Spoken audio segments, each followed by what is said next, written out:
The beginning of the new year means some people will be putting bad habits behind them, or trying to, with New Year's resolutions. Andre, did you make one? It sounds like a good idea. You know, I have never made a New Year's resolution. Because you're just already so perfect.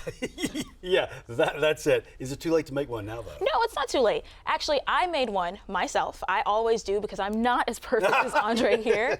You know she's joking, right? And mine has to do with healthy food. And Pennington Biomedical Research Center may have the diet plan to help you meet those goals if you're like me. So they have developed the DASH diet, and I spoke with Catherine Champagne, aka Miss Dash, who helped develop one of the highest rated diets in the country. When that ball drops on New Year's Eve, for many it represents a new chapter, a second chance at self-improvement. And if you're like me, it means making another New Year's resolution for like the 26th time. This year, my New Year's resolution is simple: eat healthier. And I'm not alone in my pursuits. That's the most common resolution you can have. And Pennington Biomedical Research Center is looking to help with that. The DASH diet they've developed once again is ranked one of the best diet plans ever made by the U.S. News and World Report. The DASH diet is part of a large study that looked to find a diet that was appropriate for hypertension and reducing blood pressure.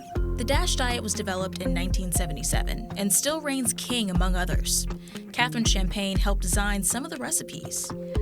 Well, I like to call myself Mrs. Dash, just because, you know, it was really, I think, one of the greatest accomplishments of my career that I was even involved in that study.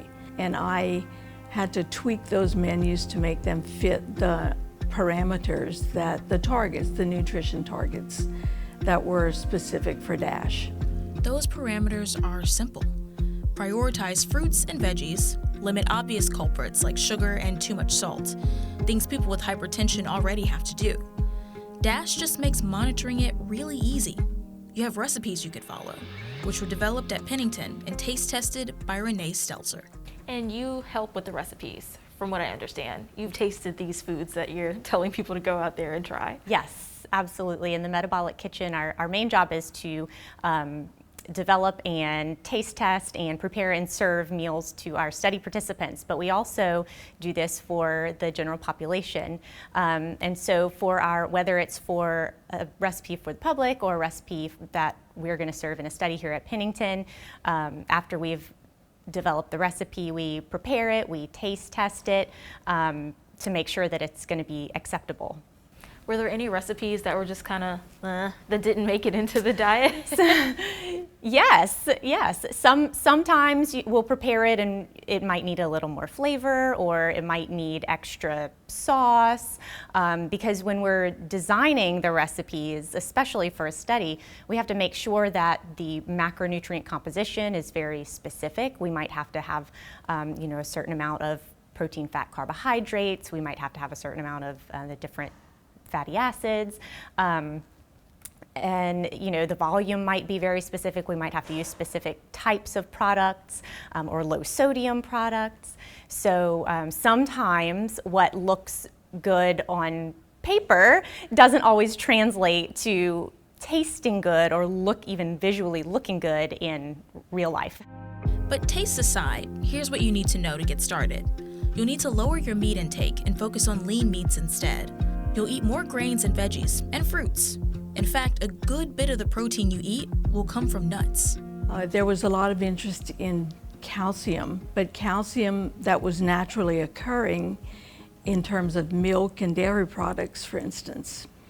And we also wanted to limit the amount of meat on the plate. We incorporated lean meats, and we did have fish and some seafood. We also concentrated on nuts and seeds because of the magnesium content of those products. And so basically our DASH diet was slightly higher in protein. It was not a high protein diet. It was about 18% of calories, as opposed to a normal recommended protein level of about 15%. Well, why do you think this one is ranked so high? I mean, they have so many other diets that are popular. I mean, you have people that are doing paleo, there's keto, there's the Mediterranean diet. Why do you think this one stands out so much? This one stands out because of the amount of research that went into it. So we did feed we had two cohorts of DASH. We had the first DASH, which was not focused on sodium, and the second DASH was exactly the same as the first, except that we focused on sodium because sodium is important as well.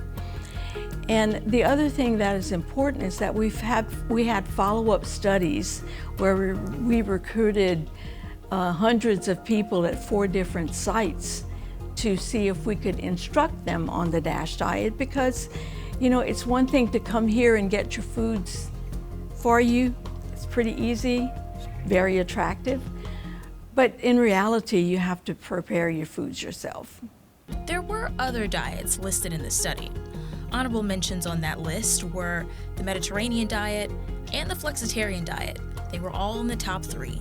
So if your New Year's resolution is in fact to eat healthier, these are pretty good places to start.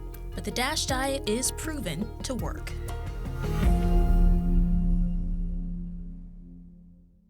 So the DASH diet, it sounds like something that I should do. You should do. I will look into it. You should. It looks very good. All right.